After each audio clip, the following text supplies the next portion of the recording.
আসসালামু আলাইকুম বন্ধুরা, সবাইকে রমজানুল মুবারকের শুভেচ্ছা ও অভিনন্দন।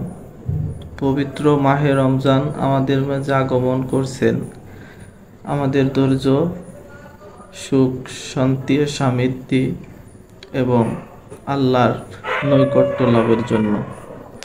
তাই সবাইকে রমজানুল মুবারকের শুভেচ্ছা ও অভিনন্দন জানাচ্ছি।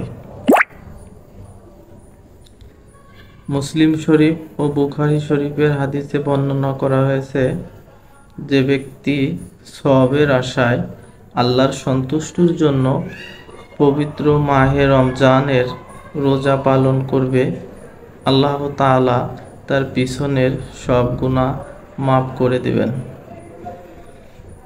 তাই আসুন আমরা পবিত্র মাহে রমজানের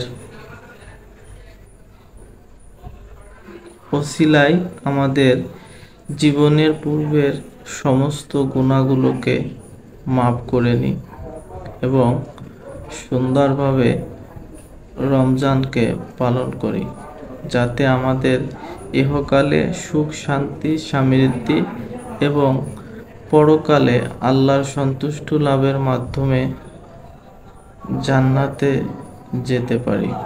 সবাইকে পবিত্র রমজান মাসের মোবারকবাদ জানাক।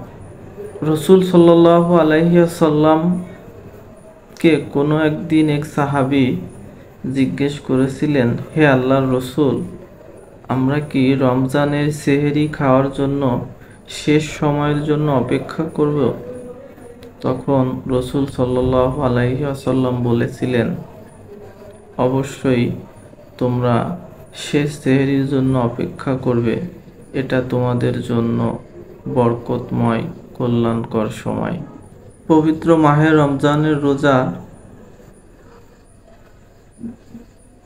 কেবলমাত্র ক্ষুধা এবং তৃষ্ণা থেকে বিরত থাকা নয়, বরং